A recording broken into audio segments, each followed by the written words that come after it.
So I've been meaning to start a video series on this build for a while, but just get caught up in the excitement of building the new parts and all that kind of stuff we want to get done when you come in the workshop. So it's kind of been forgotten about, but I'm going to try and do a bit better with it and try and be a bit more consistent with filming and documenting everything that we're doing on it. So this is a build I'm doing for Born Free Biltwell People's Champ 2026.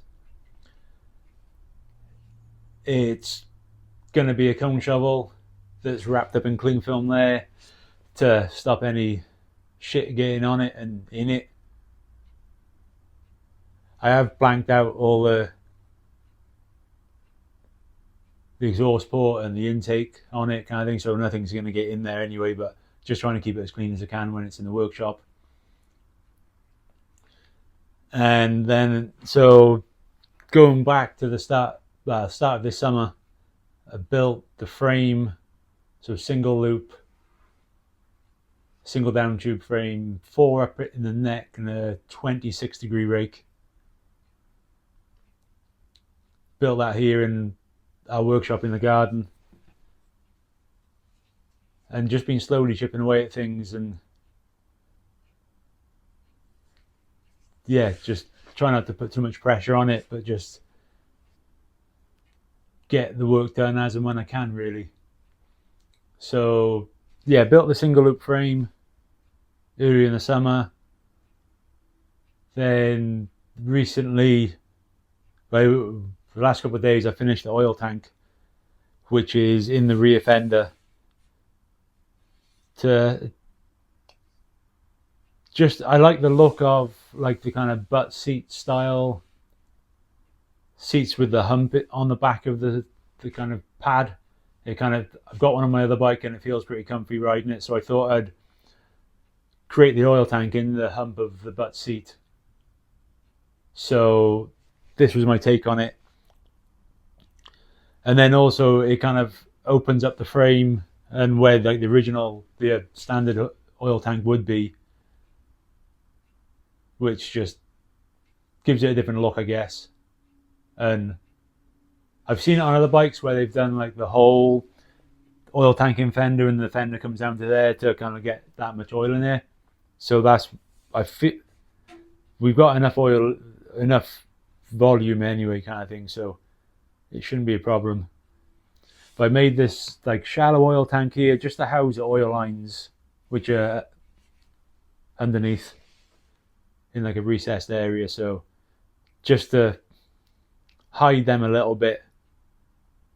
And initially I was going to run a battery on this bike, so I was going to make a little tray in the top of this oil tank, but I've gone along and changed up that idea, so we're going to run a mag on the engine, just so then I don't have to run a battery, which will help like just clean up everything and be less faff really going forward. And the fuel tank, sorry, not the oil tank, we just talked about that. The fuel tank is started with a stock Sportster tank, chopped 2 inches out the center of it. And then I want to do a molded fuel tank and oil tank to the frame, so I extended the bottom of the fuel tank just so it would cover the frame up fully, so they weld on a base to the fuel tank, and that will clear up the frame then. So yeah, just been slowly chipping away at things and adding little tweaks as we go. The front end is a narrow 41mm front end.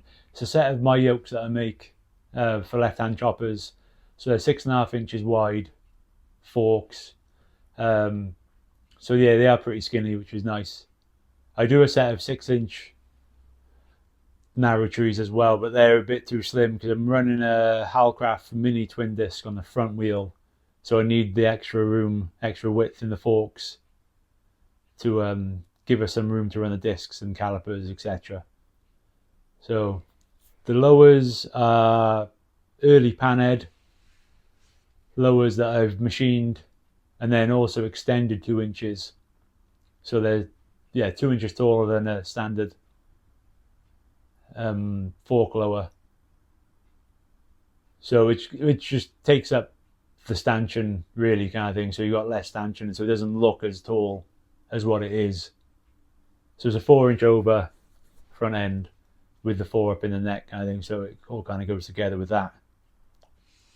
So I'm hoping I'm going to be able to do more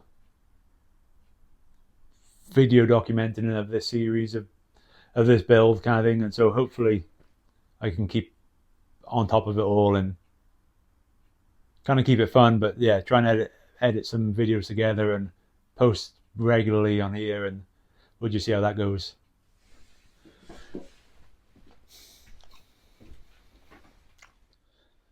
So the workshop we got it's kind of tight, so it's hard to get any really good footage of like side profiles of the bike, etc. But we'll occasionally drag it outside to get a good view of it.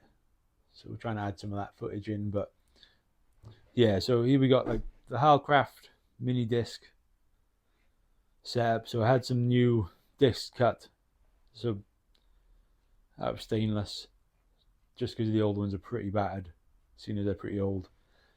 And then you got the fork leg kind of set up to a set of 8-inch risers, like using the old panhead style clamp, and then a set of dirt bars that I had bent up myself, and then the fuel tank kind of recessed the sides of him just to kind of give it a bit more depth, I guess, and just give it a bit more interest really, kind of thing, and give myself just another job to do, I guess. And then coming back to the oil tank and fender, I've kind of done like a smaller recess in there just to kind of tie in with the fuel tank. So yeah, this is so far. And I think the next job to do really would be, it is going to be the seat pan, and then just work out how I'm going to clean up everything. Again, it is going to be a fully molded bike, so I need to kind of work out how I'm going to get the oil tank to blend in with the frame, and the fuel tank to blend in with the frame as well. So yeah, just chip away at things slowly. And yeah, like I said, hopefully I'm going to be able to do more of this stuff and try and keep on top of it. So yeah, fingers crossed you'll see more of it.